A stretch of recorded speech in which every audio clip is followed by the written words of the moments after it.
शान्ताकारं भुजगशयनं पद्मनाभं सुरेशं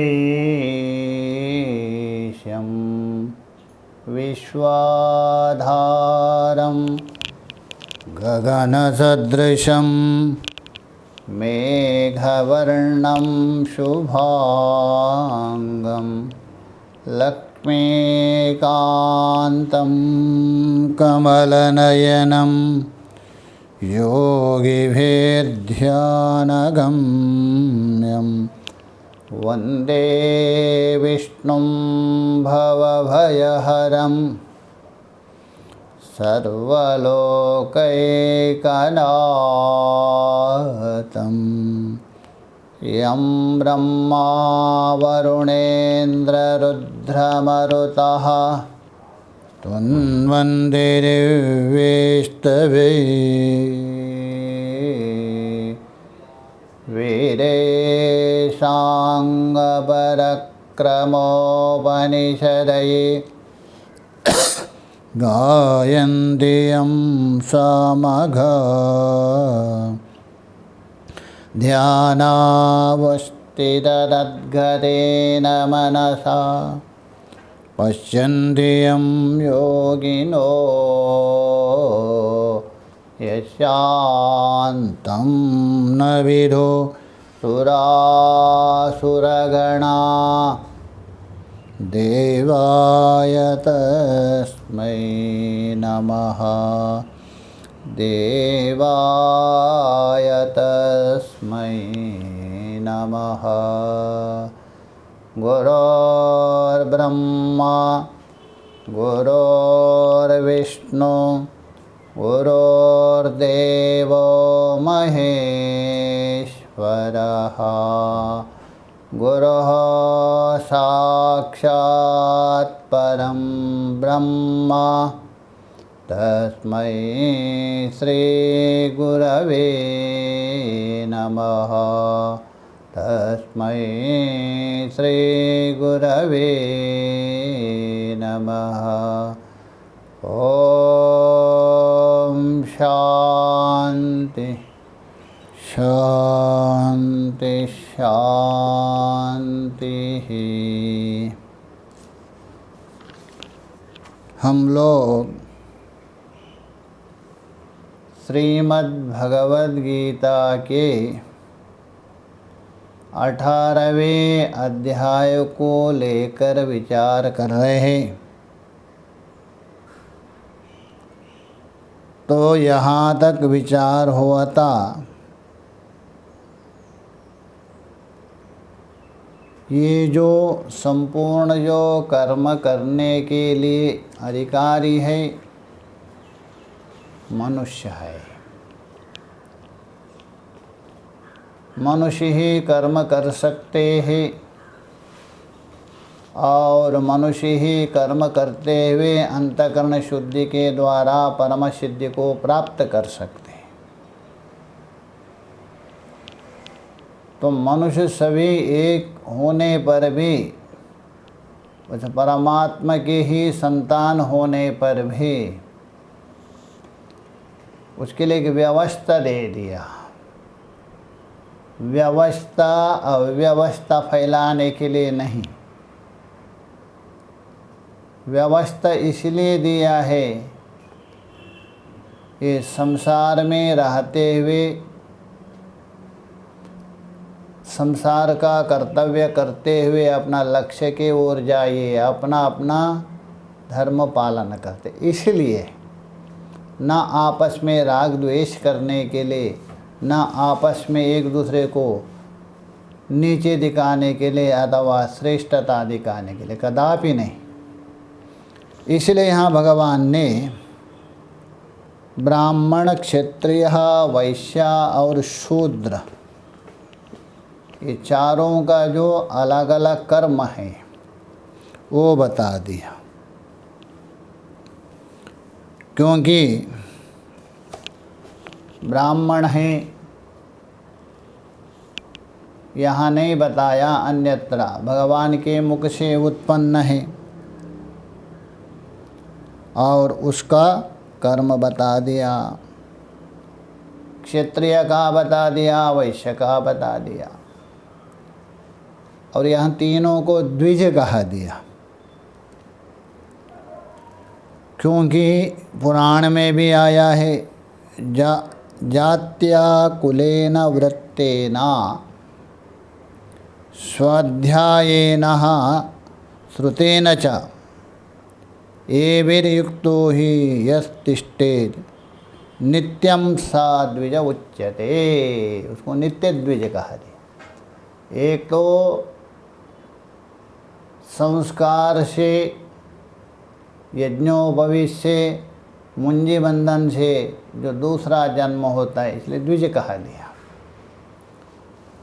किंतु जो नित्य द्विज उसको बता दिया है पुराण में, जात्या कुलेना वृत्तेना, जाति से हो, कुलीन कुल से हो, व्रत बोल तो आचरण, और स्वाध्याय हो, और वेद आदि का श्रवण करता हो, ये भी युक्तो ही, इनसे युक्त है, यत्तिष्ठेत्, जो रहे, नित्यम द्विज उच्यते, उसको द्विज कहा दिया है।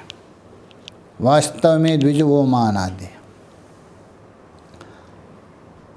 और एक जगह ये भी बता दिया, चलो आपको संस्कार तो कर दिया, यज्ञोपवीत आदि हो, किंतु आचार नहीं है, आचारहीन हो गए आप, तब द्विज होने पर भी आप द्विज नहीं माना जाता है। चलो लोग व्यवहार के लिए मान लीजिए द्विज है, किंतु आप द्विज नहीं है, द्विज से भी निकृष्ट हो जाएंगे। इसलिए वहनी पुराण में बता दिया है, अग्नि पुराण, वहनी पुराण में, न जातिर्ना कुलं राजन, हे राजन जाति और कुल नहीं, न स्वाध्यायः सुतम न चा, स्वाध्याय आदि आप सुन रहे अथवा अन्य शास्त्र का श्रवण कर रहे। कारणानि द्विजत्वस्या, ये द्विजत्व का कारण नहीं है, इससे आप द्विज नहीं हो सकते। किंतु द्विज कौन है? वृत्तमेवा तो कारणम, यदि आपका चरित्र है, आपका आचरण पवित्र है, आपका दिनचर्या निर्मलता है, शास्त्र सम्मत से चल रहे, बस वही वास्तव में द्विज माना जाता है। इसलिए ये वर्णाश्रमों को जो बता दिया है, संसार सटीक रूप से, अच्छे प्रकार से, सुव्यवस्थित रूप से चलने के लिए ये भगवान ने बता दिया। तो यहाँ तक हम लोगों ने विचार किया था 41वें श्लोक तक। आगे देखिए, कानि पुनातानि कर्माणि इति उच्यन्ते। अच्छा, आपने 41वें श्लोक में चारों वर्णों का अलग अलग कर्म बता दिया, अलग अलग स्वभाव बता दिया।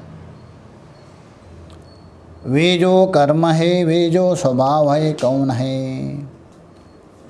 ब्राह्मण का क्या कर्म है, क्षत्रिय का क्या है, यह बतलाया जा रहे। इसको ही निरूपण करने जा रहे, उसको प्रतिपादन करने जा रहे। 42वें श्लोक में देखिए, सबसे पहले ब्राह्मण का जो स्वाभाविक कर्म है उसको बताने जा रहे हैं। शमो दम तपा शौचम क्षान्तिरार्जवमेव च ज्ञानं विज्ञानमास्तिक्यं ब्रह्मकर्म स्वभावजम्। ये तो ब्रह्म कर्म स्वभावजम्, ब्राह्मण का ये स्वाभाविक कर्म है। कौन? शमः। शम, शम को लेकर पहले विस्तार पूर्वक बता दिया था, विवेक चूड़ामणि में भी बता दिया, उसके व्याख्या करते हुए। तो शम का मतलब है मन को संयमित करना, मन को वश में रखना, इसी का नाम है शम। एक प्रकार से शांति माना जाता है, शांति। भाष्यकार जी ने उसको शांति शब्द से व्याख्या किया सार संग्रह में। तो शांति का भी उन्होंने भेद किया, चार, उत्तमा, मध्यमा, अधमा, अधमश्च करके, वो अलग बात है। किंतु शम का मतलब है मन को वश में रखना, मन को संयमित रखना, बस जितना आवश्यकता है उतने में ही मन की प्रवृत्ति करवाना, और अन्यथा सदा परमात्मा का चिंतन में लगना, ये शम है। इसलिए बता दिया है, एक वृत्तेव मनसः स्वलक्ष्य है नियत स्थिति। एक वृत्ति के द्वारा, एकाकार वृत्ति के द्वारा अपना लक्ष्य में सदा मन को स्थित करना। क्षमा इत्युच्यते सद्भिः, विद्वानों ने उसको ही मुख्य शम माना है। शमलक्षणः वेदिभिः, शमलक्षण को जानने वाले, शम के वास्तव तात्पर्य को जानने वालों ने कहा दिया, ये है शमः। और दमः, दम, दम का मतलब है हमारे दो इंद्रियां है, एक अंदर रह कर काम कर रहे अंतःकरण, उसके लिए बता दिया शम। बाहर के विषयों को ग्रहण करने वाले जो करण हैं, साधन है, बाह्य करण है, बाह्य इंद्रियां है, उन बाह्य इंद्रियों को नियंत्रण करना, स्वेच्छ रूप से विषयों की ओर जाने नहीं देना, इसी का नाम है दम, अर्थात बाह्य इंद्रियों का संयम। जितना आवश्यक है, जीवन उपयोगी और अपना कल्याण के लिए जो आवश्यक है, उतना ही इंद्रियों की प्रवृत्ति कर, उससे अतिरिक्त नहीं। ये हुआ दमः। तपः, तप भी अलग अलग प्रकार से माना है। कृश्चिर है, चांद्रायण है, शांतापन है, पयोव्रत है, बहुत बड़े विस्तार पूर्वक स्मृतियों में बता दिया है। किंतु महाभारत में बता दिया इंद्रिय निग्रह में, वाह, इंद्रियों का निग्रह करना, इंद्रियों का वशीभूत करना, ये सबसे बड़ा तप है। अथवा कायिक, वाचिक, मानसिक, ये तीनों जो क्रिया है, तीनों में होने वाला जो व्यापार है, उसको वशीभूत करना, संयमन करना, बस यही तप है। तो इसलिए वो तप है। तप में इतना अमोघ शक्ति है, उस तप से आपके अंदर बड़ा हुआ जो तथ्य है, यथार्थ स्वरूप है, वो प्रकट होता है। क्योंकि दोष निवृत्त होने से जो शुद्ध तत्व है वो प्रकट होता है, अनुभव में होता है। इसलिए तप बता दिया। शौचम, शौचम का मतलब पवित्र, बाहर का और भीतर का, इसलिए बता दिया बाह्यम आभ्यंतरम चेति द्विविधा शौचमुच्यते, अन्यत्र बता दिया। बाहर का और अंदर का 2 प्रकार का शौच बता दिया।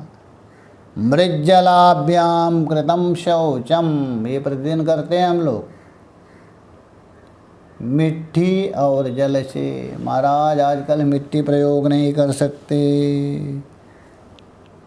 मिट्टी से उपलक्षण है, होना तो मिट्टी है, किंतु मिट्टी से उपलक्षण जो भी आप प्रयोग करते धोने के लिए, साबुन कहिए अथवा जो भी, तो मिट्टी और जल से किया हुआ शौच है ये बाह्य शारीरिकम स्मृतम, शरीर को पवित्र रखने के लिए स्नान आदि। अज्ञानादूरीकरणम मानसम शौचामांतरम, अज्ञान पड़ा है अमन अंदर, राग द्वेष आदि पड़े है, काम क्रोध आदि पड़ा है, मद मत्सर आदि, इसको दूर करने के लिए जो आप करते हैं पवित्रता हो मानसम शौचम, मानसिक शौच माना। तो इसलिए शौच होना चाहिए। शांति मतलब क्षमा। कोई आपको डांट रहे, फटकार रहे, आप उसको दंड देने में समर्थ होने पर भी क्षमा करो। बेचारा अज्ञानी है, जानता तो ऐसा नहीं कर सकता, इस प्रकार क्षमा करो। आर्जवा सरलता और ज्ञानम, ज्ञान का मतलब है शास्त्रोक्त, शास्त्र में बताया वह ज्ञान है, उसका अध्ययन अध्यापन करवाना, चिंतन करना, परोक्ष ज्ञान। विज्ञानम, विज्ञान बोलते अपरोक्ष, तत्व का अनुसंधान करना, गुरु और शास्त्र का आपने अध्ययन किया है उसको चिंतन करना, मनन निधिध्यासन के द्वारा अनुभव में लाने के लिए प्रयत्न करना, ये विज्ञानम। आस्तिक्यम, गुरु और वेदांत के वचन में सत्यत्व बुद्धि, निष्ठा, ये आस्तिक बुद्धि। ये सब ब्रह्म कर्म स्वभावजम, ये ब्राह्मण के स्वाभाविक कर्म होते हैं, ब्राह्मण में देखा जाता है। किंतु कोई कहते महाराज आजकल तो ये ब्राह्मण में नहीं मिल रहे, बोलो कलयुग के ब्राह्मण है, क्या करें, अभी भी है, ऐसे नहीं है। हाँ भले कम हो, किसी में ना मिले, नहीं तो है अभी भी, तभी भगवान को कहना पड़ा। तो ब्रह्म कर्म स्वभावजम, भाष्य में देखिए, शमोदमाचा, भाष्यकार बता रहे यतः व्याख्यातार्थो, जिसके अर्थ की, जिसके विषय में व्याख्या हम लोगों ने पहले किया है, क्षमा और दम है, पहले व्याख्या के 17वें अध्याय आदि में। तब वो बोलते यथोक्तम शरीरादि, 3 प्रकार का तब बताया था, शारीरिक, वाचिक, मानसिक। 17वें अध्याय में वही पुनः सत्व रजो तमो गुण को लेकर पुनः 3 बताया था, उसकी भी व्याख्या की है पहले। शौचम व्याख्यातम, इसके विषय में पहले बताया। क्षांति मतलब क्षमा,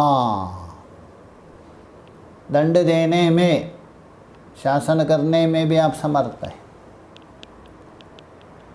तो उस समय में आप क्षमा करते हैं, वो क्षमा। देखिए क्षमा होती भी, यद्यपि यहाँ भी गुणों को लेकर भेद नहीं किया है, विचार करने से क्षमा भी 3 प्रकार की निकलती। एक सात्विक सत्व प्रदान होकर, एक रजोगुण प्रदान होकर, एक तमोगुण प्रदान होकर भी क्षमा होती। जैसा द्रौपदी को अपहरण किया था जयद्रथ ने, अर्जुन और भीम ने पकड़ के लाया था युधिष्ठिर के पास, युधिष्ठिर ने क्षमा की थी, चाहे तो उसको मृत्युदंड दे सकते थे।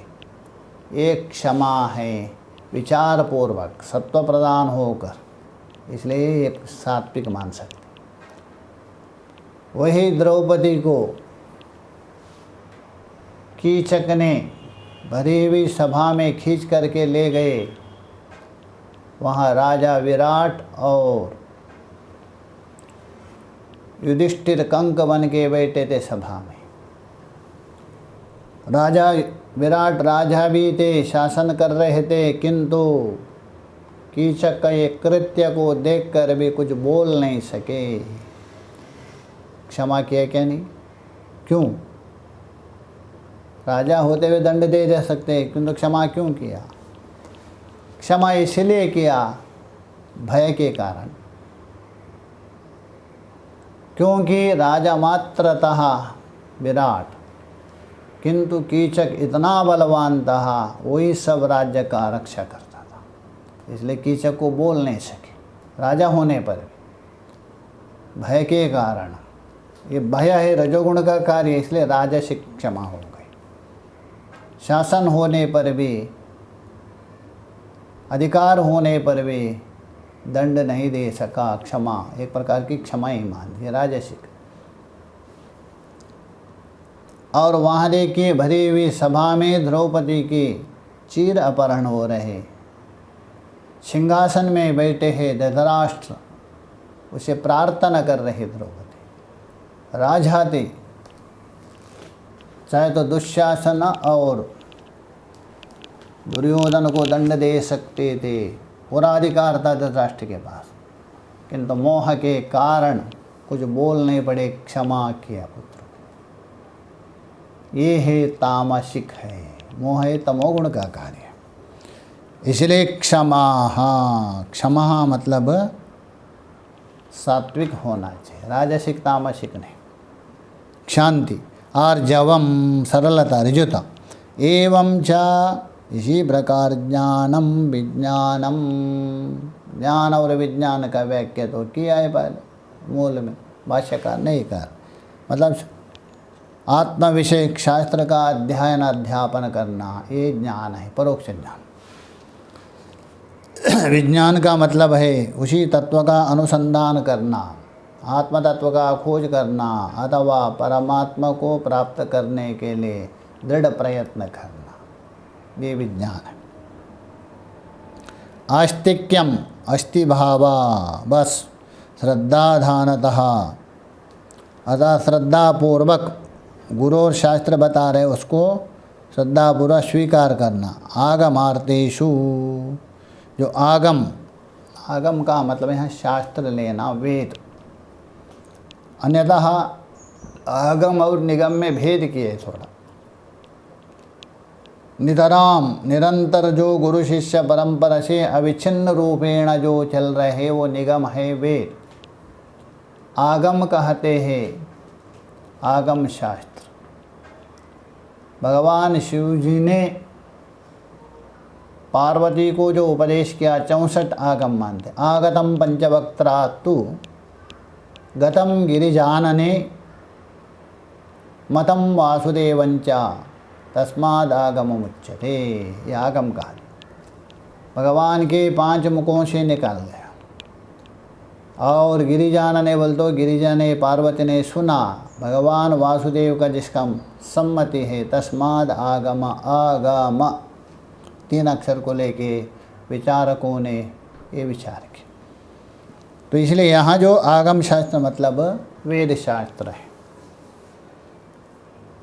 मतलब शास्त्र में जो बता दिया वचन है और उपलक्षण गुरुवादि का जो वचन है उसमें अस्तिक्य बुद्धि, बस ये बता रहे, सत्य बता रहे, इसमें झूठ नहीं है, विश्वास करना।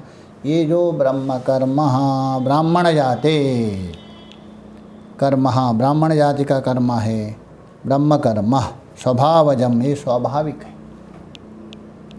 यदुक्तम, ये जो पीछे बताया था 41वें श्लोक में, स्वभाव प्रभवेर्गुणे प्रविभक्तानि, कर्मणि प्रविभक्तानि स्वभाव प्रभवेर्गुणे, यह भी बताया 41वें श्लोक। जो भी कर्म का विभाग हो गया, जो भी कर्म का विभाग किया है, ये तो स्वभाव को लेकर, स्वभाव का अर्थ भी बताया था। जन्मांतर में किया हुआ आपने जो कर्म है वही कर्म यहाँ आ रहे स्वभाव बन के। जन्मांतर का कर्म ही यहाँ आपका प्रारब्ध बन के आता है, वही स्वभाव है। गुणे प्रविभक्तानि इति तदेव उक्तम, ये बात बता दिया। स्वभावजम, ये स्वभावज है। इस स्वभाव का अर्थ बहुत किया था 41 में। आगे देखिए क्षत्रिय का, शौर्यम तेजो धृतिर्दाक्षम युद्धे चाप्यपलायनम दानमीश्वर भावश्च क्षत्रकर्म स्वभावजम। शौर्य, जिसके वीर शूरता, कभी किसी से डरता नहीं, धर्म के लिए मर मिट जाता है, इसलिए शौर्य। तेजहा, तेज का मतलब है एक प्रकार का प्रागल्भ्य, दूसरों के सामने अधर्म आदि के लिए कभी दब नहीं सकता, चाहे तो प्राण भी दे सकता है किंतु दबेगा नहीं।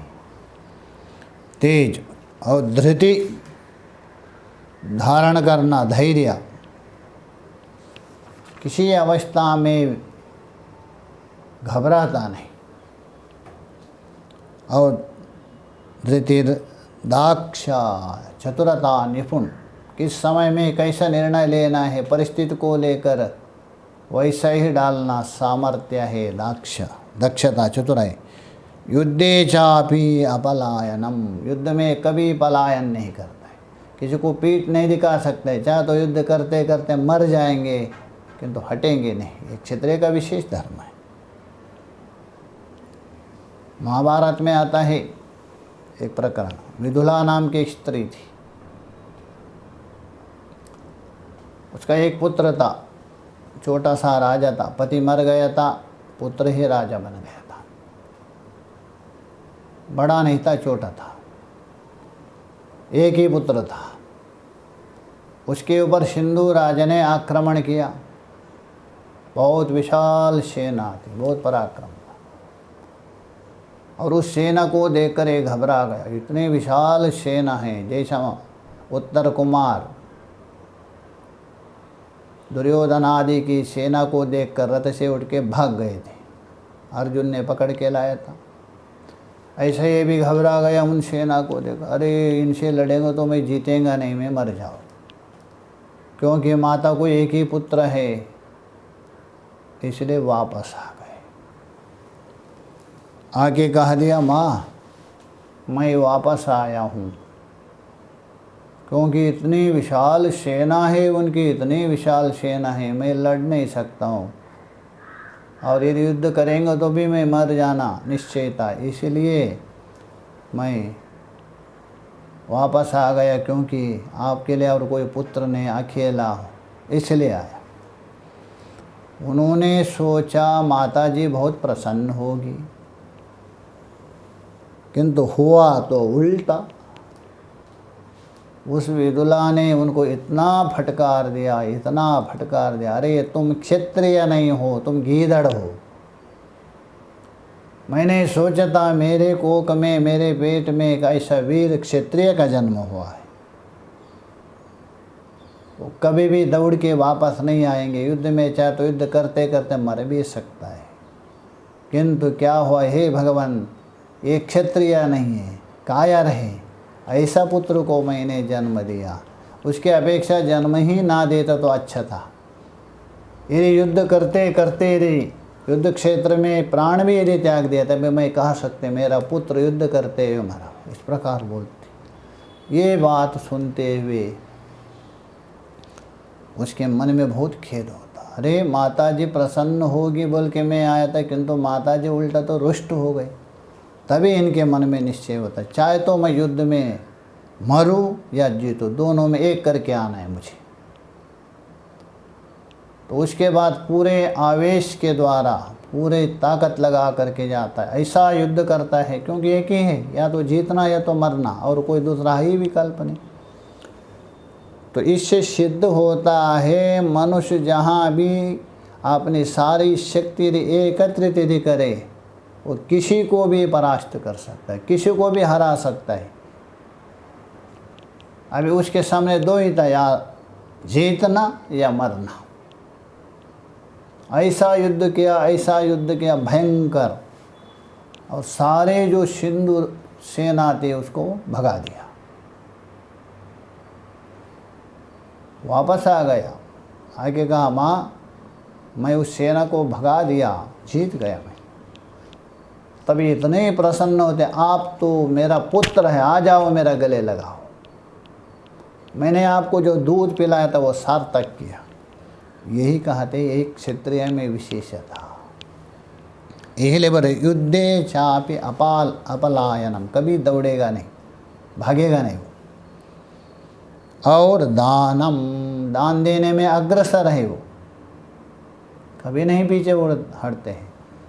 वो यदि ब्राह्मण आके उनके सामने यदि हाथ फैले, कभी नहीं। ईश्वर भावशः, स्वामी भाव, क्षात्र कर्म स्वभावजम, ये क्षत्रिय का स्वाभाविक कर्म माना जाता है। भाष्य में देखिए, शौर्यम बोल तो शूरस्य भावा, शूरवीरता, कूट कूट के भरा रहता है। तेजा, तेज बोल तो प्रागल्भ्य, दूसरों से ना दबने का स्वभाव। कितना भी व्यक्ति क्यों ना हो, यदि अधर्म कर रहे उसके सामने कभी दबेगा नहीं, ये प्रागल्भ्य कहते। धृति, धारणम, धारण करना, धैर्य। सर्वावस्थासु अनवसादो भवति यया धृत्या उत्तम्बितस्य, जिस शक्ति से, जिस धारण शक्ति से, उत्तमित बोलते उत्साहित रहता है, जो धैर्य से, धारण शक्ति से अत्यंत उत्तमित बोल दो उत्साहित रहता है वह मन सभी अवस्था में, किसी अवस्था में हो। अनवसाद बोल तो नाश या शोक का अभाव होता है। ये नहीं कभी होता है कभी नहीं होता है, नहीं, कभी कभी किसी के अंदर जोश आता है, उत्साह, बाद में हतोत्सव होता है। ये ऐसा नहीं, कौन सी भी अवस्था आ जावे, कौन सा ही प्रकरण आ जावे, उसके अंदर जो धारण शक्ति धैर्य है वो कभी अभाव नहीं होता है। उसको बता रहे धृति। सर्वावस्थासु अनवसादो, अनवसाद बोल तो नाश है शोक का अभाव होती, यया धृत्या, जिस धृति से, वो धृति। दाक्षम बोल तो दक्षस्य भावा, अर्थात जो चतुरता का भाव, अर्थात साहस का भाव, उसी का भाष्यकार कर रहे हैं। साहसा प्रत्युत्पन्नेषु कार्येषु अव्यमोहेन प्रवृत्ति, उसके अंदर ऐसा एक साहस रहता है, ऐसा एक चतुरता रहती है, क्योंकि प्राप्त हुए बहुत से कार्य में एक साथ अनेक कार्य भी आने पर भी बिना घबराहट, बिना डरते हुए, बिना घबराहटते हुए प्रवृत्त होता है। एक साथ अनेक कार्य उत्पन्न होने पर भी घबराहट नहीं आता है उसके अंदर, उपाय से कार्य लेता है, ये स्वभाव है। इसलिए बोल रहे कार्येषु अव्यमोहेना, मोह से रहित, घबराहट से बिना, उपाय से प्रवृत्ति होता है। और युद्धे चापि अपलायनम, अपरांगमुखी भावा, और युद्ध में कभी परांगमुख नहीं होता है, अर्थात शत्रु को पीठ दिखाकर भागता नहीं। युद्ध करते करते भले वो अपना स्वर्ग को प्राप्त हो, किंतु भागता नहीं। शत्रुभ्य, शत्रुओं से।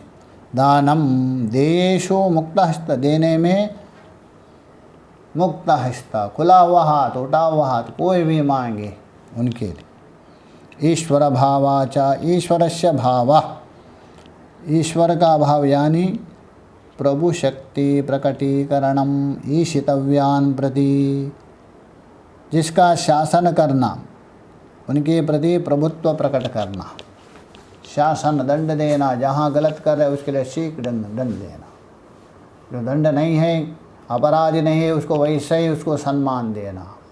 ऐसा जो ईश्वर भावा है, ऐसा जो प्रभुत्व है उसके अंदर प्रकट है, यही ईश्वर भाव। ईश्वरस्य भावा प्रभु शक्ति प्रकटीकरणम, ईश्वर भाव यानी जिसका जो प्रभु शक्ति है, उसके अंदर सामर्थ्य है जो निर्णय करने का, आदताय को दंड, निरपराधी को जो पुरस्कार, ऐसे जो प्रभुत्व प्रकट करना वो ईश्वर भाव। क्षत्र कर्मा क्षत्रिय जाति विहिता कर्म, क्षत्र कर्मा क्षत्रिय जाति में विधान किया हुआ ये कर्म है स्वभावजम। आगे वैश्य और शूद्र का जो कर्म है वो बताने जा रहे 44वें श्लोक में देखिए। कृषि गौरक्ष वाणिज्यम वैश्य कर्म स्वभावजम परिचर्यात्मक कर्म शूद्रश्चापि स्वभावजम। ये स्वाभाविक कर्म है। कृषि, कृषि का मतलब है खेती करना, हल जोतना, धान आदि लगाना। ये गौरक्षा गाय पालन पोषण करना। अभी देखिए गौरक्षा बोल रहे हैं भाई आजकल भैंस उपलक्षण है किंतु विशेष है गौरक्षा है। वाणिज्य क्रय विक्रय व्यापार करना। ये वैश्य कर्म स्वभावजम, ये वैश्य का स्वाभाविक कर्म है। खेती करना, गाय आदि पशु पक्षी आदियों को पालन करना, क्रय विक्रय व्यापार करना, ये वैश्य का स्वाभाविक कर्म है। परिचर्यात्मकम कर्म, जो सेवा करना, ये शूद्रश्चापि स्वभावजः, ये जो शूद्र का स्वाभाविक कर्म है, जो सेवा करना और जहाँ पवित्रता रखना पृथ्वी का, क्योंकि पृथ्वी उनकी देवता है। इसलिए भाष्य में कृषि गौरक्ष वाणिज्यम, कृषि चा गौरक्ष चा वाणिज्यम च समास किया। कृषि गौरक्ष वाणिज्यम, कृषि का अर्थ कर रहे भूमि विलेखनम, भूमि में हल चलाने का नाम कृषि। केवल हल चलाने का नहीं, हल चलाकर धान भी लगाना, ये है कृषि, इसलिए कृषक कहते। विलेखनम का मतलब हल जोतना, हल को चलाना। गौरक्षम गाम रक्षति थी गोरक्षः, अर्थात पशुओं को पालन पोषण करना। तद्भावो गौरक्षा, अर्थात गौरक्ष का मतलब गौओं का रक्षा करने वाला गोरक्षा, उसका भाव, उसका स्वभाव, उसका स्वरूप, उसको बोलते गौरक्षा, यानी पशुओं का पालन पोषण करना। तद्भावो गौरक्षा। पाशुपाल्यम, पाशुपाल्यम बोल तो पशु पालन पोषण करना। वाणिज्यम वणिक कर्म, जो वणिक है व्यापारी है, उससे होने वाला कर्म कौन? क्रय विक्रय, लेना देना, इधर का सामान लेके जहाँ अभाव है वहाँ उसको सप्लाई करना। क्रय विक्रयादि लक्षणम वैश्य कर्म, वैश्य जाति कर्म, ये वैश्य कर्म स्वभावजम, वैश्य का स्वाभाविक कर्म है। परिचर्यात्मकम, परिचर्या बोल तो शुश्रूषा स्वभाव, सेवा करने का स्वभाव, अर्थात जो अच्छे प्रकार से निष्काम रूप से सेवा करने का स्वभाव है, ये शूद्र का है। 4 बता दिया, चारों का अलग अलग कर। एतेषां जाति विहितानां कर्माणां सम्यक अनुष्ठितानां स्वर्ग प्राप्ति फलम स्वभावता। अब यहाँ कोई शंका कर सकते हैं, इसके लिए भगवान भाष्यकार जी बता रहे हैं। अच्छा, आप ब्राह्मण का कर्म शमदम आदि बता दिया, क्षत्रिय का तो अलग बता दिया, वैश्य को सेवा बता दिया, या अपना व्यापार आदि बता दिया, शूद्र की सेवा बता दी। तो इसलिए ब्राह्मण का कर्म विशेष होगा और वही स्वर्ग आदि का अधिकारी होंगे और शूद्र वैश्य आदि नहीं होंगे, ऐसा कोई आक्षेप कर सकते हैं। उनके लिए समाधान कर रहे हैं भाष्यकार। देखिए, एतेषां जाति विहितानां कर्माणां, जाति को उद्देश्य करके, जाति को लक्ष्य करके कहे हुए ये जो कर्म है, ये जो कर्माणाम सम्यक अनुष्ठितानाम, अच्छे प्रकार से अनुष्ठान किए, अच्छे प्रकार से स्वर्ग प्राप्ति फलम स्वभावतः, स्वर्ग के प्राप्ति रूप स्वाभाविक फल होता है। ऐसा नहीं ब्राह्मण ही प्राप्त करेंगे और वैश्य शूद्र नहीं करेंगे, ऐसा नहीं। जो अपना जो स्वाभाविक कर्म यदि वैश्य भी करे धर्म के अनुसार, शूद्र भी जो अपना जो पालन करे वो भी अधिकारी, यही बता रहे। देखिए सम्यक अनुष्ठित नाम अच्छे प्रकार से स्वर्ग प्राप्ति फलम स्वभावता, स्वर्ग की प्राप्ति रूप स्वाभाविक फल होता है, तो अवश्य प्राप्त हो, क्योंकि अपना वर्णाश्रम पालन कर रहे हो और इसमें कोई बड़ा छोटा नहीं, सब अपने अपने क्षेत्र में सब बड़े हैं, कोई छोटा बड़ा नहीं। जिसका जो कर्म जो कर रहा है उसमें वही बड़ा है। वर्ण उसके लिए प्रमाण भी दे रहे। देखिए आश्रम स्मृति का, वर्ण आश्रमश्च स्वकर्मनिष्ठः प्रेत्या कर्मफलम अनुभूय तथा शेषेण विशिष्टदेशजातिकुलधर्मायु सुतः वृत्तवित्तसुखमेधसो जन्म प्रतिबध्यते, ऐसा स्मृति में बता दिया है।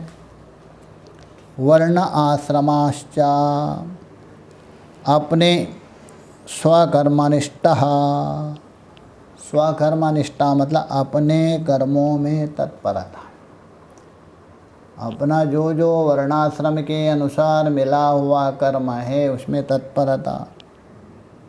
और वर्णाश्रमस्य, और अपना वर्णाश्रमावलंबी अपना कर्म में तत्परता है और अपना वर्णाश्रमावलंबी है वो व्यक्ति प्रेत्या अर्थात प्रारब्ध समाप्ति के बाद, मरने के बाद क्या करता है, कर्म फलम अनुभूया, किया हुआ जो कर्म फल है तो परलोक में जाके कर्मों का फल भोग कर, जैसा जैसा आप निष्ठापूर्वक अपना वर्णाश्रम का पालन किया वैसे ही उसमें पुण्य उत्पन्न होगा। उस पुण्य फल स्वरूप से आप परलोक में जाएंगे, वहाँ परलोक में भोग कर, यही बता रहे अनुभूया। तथा शेषेणा, जितना भोगना था वो भोग गए और कुछ बचा गिचा हुआ उसको बोलते हैं अनुशेषा। इसलिए छांदोग्य में बताया रमणीय चरणा रमणीय योनिमापध्येरन कपूय चरणा कपूय योनिर्मापध्येरन। भोगने के बाद यदि आपका रमणीय चरण है, रमणीय मतलब अच्छा शोभन अनुशया बचा हुआ कर्म हो, आप अच्छे योनि को प्राप्त करें। कपूया निंदित कर्म पाप कर्म बचा हुआ, पाप योनि को छांदोग्य में बता दिया। इसलिए यहाँ भी बता देखिए अनुभूय शेषेण बचा हुआ जो कर्म को, कर्म फलों को अनुसार विशिष्ट देश जाति कुला धर्मायु, उस जो कर्म जैसा है वैसा उस कर्म के अनुसार श्रेष्ठ देश काल जाति कुल धर्म है, आयु है और विद्या, आयु सुत मतलब विद्या और आचार, वृत्त का मतलब आचार, सुत का मतलब है श्रवण विद्या, वृत्त का मतलब आचार विचार, वित्त बोल तो धन और सुख और मेधादि युक्त, इनसे युक्त होकर जन्म प्रतिबद्धते, जन्म ग्रहण कर। कहने का मतलब यहाँ अपना वर्णाश्रम पालन करने से उसे उत्पन्न हुआ जो पुण्य फल है वो फल मरने के बाद परलोक में जाके भोगता है। उसके बाद बचे हुए कर्म के अनुसार जैसा यदि अच्छा बचा हो, आप श्रेष्ठ देश में श्रेष्ठ काल जाति कुल आयु भोग विद्या सुखादि मेधादि से युक्त जन्म लेंगे। यदि आपका अवशिष्ट कर्म पाप यदि हो तो वैसे जन्म लेंगे, उपलक्षण दीजिए। इत्यादि स्मृतिभ्य, ये स्मृति है। पुराणे च वर्णितम, केवल श्रुति मात्र नहीं पुराण में भी बता दिया। आश्रमेणाम च लोकफल वेदा विशेष स्मरणात्, स्मृति में भी बता दिया, पुराण में भी और महाभारत आदि में वर्णाश्रमियों के लिए अलग अलग लोक प्राप्ति रूप फल भेद बतला दिया। भिन्न भिन्न जैसे जैसा आप आचरण करेंगे, जैसे जैसा वर्णाश्रम पालन करेंगे वैसा वैसा उनके लिए भिन्न भिन्न लोक भी बता दिया, अलग अलग भोग भी बता दिया। किसमें? स्मृति में, पुराण में, महाभारत आदि। कारणांतरात् तो इदम वक्षमाण फलम, परंतु दूसरे कारण से, भिन्न कारण से, उनका प्रकारांतर से अनुष्ठान करने पर अर्थात वो तो फल तो मिलेगा ही। यदि दूसरे कारण से प्रकारांतर से अनुष्ठान करने पर यह अब बतलाने जा रहे उसका क्या फल है। वर्णाश्रम का फल का एक तो फल बता दिया, क्योंकि किसी का दो फल होता है, एक मुख्य फल, एक अवान्तर फल। एक फल तो बता दिया, उसी लोक में जाके भोगेंगे, उसके बाद बचा हुआ कर्म के अनुसार जन्म लेंगे, और उसी का ही प्रकारांतर से अनुष्ठान करने से उसका फल बताने जा रहे हैं। स्वे स्वे कर्मण्यभिरतः संसिद्धिं लभते नरः स्वकर्मा निरता सिद्धिं यथा विन्दति तत्तृणो। स्वे स्वे, स्वे स्वे बोल तो अपने अपने कर्मणि, स्वे स्वे बोल तो अपने अपने वर्णाश्रम के अनुसार कर्मणि तत्पर होकर। अभिरता मतलब तत्पर, ऐसा नहीं अपना वर्णाश्रम में को बिल्कुल तत्पर होकर यदि आचरण करते हैं, पालन करते हैं। संसिद्धिं लभते नरः, संसिद्धि मतलब परम सिद्धि, मोक्ष को प्राप्त कर, साक्षात नहीं है, अंतःकरण शुद्धि के द्वारा धीरे धीरे आगे मोक्ष का अधिकारी भी बनता है। अथवा संसिद्धि का मतलब है अंतःकरण शुद्ध हो जाता है। अपना वर्णाश्रम धर्म का पालन करने से अंतःकरण शुद्धि को प्राप्त होता है, एक। अथवा मोक्ष का अधिकारी बनता है। स्वकर्मा निरता सिद्धिम, अपने कर्म में जो निरत है, तत्पर है, सिद्धिम परम सिद्धि को प्राप्त होता है। यथा विन्दति, जैसा प्राप्त होता है, तत्शृणु, कैसा अपना वर्णाश्रम का धर्म पालन करते हुए अंतःकरण शुद्धि के द्वारा जो परम सिद्धि मोक्ष है, परमात्मा को प्राप्त कैसा कर सकते हैं, उसके विषय में भी अर्जुन मेरे द्वारा आप सुनो, मैं बताने वाला हूँ स्पष्ट रूप से, उसको सुनो। दस सुनो, भाष्य में देखिए। स्वे स्वे, स्वे स्वे बोल तो यथोक्त लक्षण भेदे, उक्ता लक्षणों वाले अपने अपने कर्मों से। ब्राह्मण के लिए अलग बताया, क्षत्रिय के लिए अलग बताया, वैश्य शूद्र के लिए, वही स्वे स्वे यथोक्त लक्षण भेदे, जिनका लक्षण अलग अलग है, ऐसा लक्षण भेद वाले अपने अपने कर्मों में। अविरता मतलब तत्परः, बिल्कुल दत्त चित्त होकर, एकाग्रता होकर। संसिद्धि स्वकर्मानुष्ठानात्, अपना कर्म का अनुष्ठान करने से, अपना कर्म का पालन करने से श्रद्धा विश्वास पूर्वक। अशुद्धि क्षये, अंतःकरण में पड़ा हुआ जो दोष है वो नष्ट होता है। तो उससे नष्ट होने से, अशुद्धि का, दोषों का क्षय होने से, कायेन्द्रियाणाम, शरीर है, इंद्रिय है, मन है, ज्ञाननिष्ठ योग्यता लक्षणानाम, शरीर इंद्रिया मन आदि में जो ज्ञाननिष्ठ की योग्यता रूप सिद्धि प्राप्त हो, मतलब वो धीरे धीरे ज्ञान प्राप्ति का अधिकारी बनता है, पात्रता आती है उसे। देखिए, जब तक पात्रता ना हो आप कुछ भी करो कोई प्रयोजन नहीं। जैसा बढ़िया से बढ़िया दूध है गाय का, मान लीजिए, उस दूध को उसी पात्र में रखिए, वो दूध बच जाएगा। यदि पात्र कोई अशुद्ध है अथवा कोई उसमें खट्टा गिट्टा लगा हुआ, दूध फट जाएगा, समाप्त हो जाएगा। इसलिए पात्र यदि हो उसमें ठीक, वैसा ही उसमें पात्रता आती है ज्ञान प्राप्ति की। किससे? अपना अपना कर्म निष्ठातापूर्वक का पालन करने से। तो यही बता रहे, ज्ञाननिष्ठ योग्यता लक्षण, अर्थात ज्ञाननिष्ठ की योग्यता लक्षण बोल तो स्वरूप, वो जो लक्षण बोल तो स्वरूप से प्राप्त होता है। प्राप्नोति, लभते का बोल तो प्राप्नोति। नरः बोल तो केवल नर मात्रा नहीं है, नारी नाराज नहीं होना, साधक, जो भी साधक है, नर उपलक्षण है, नारी अतः साधक मात्रा।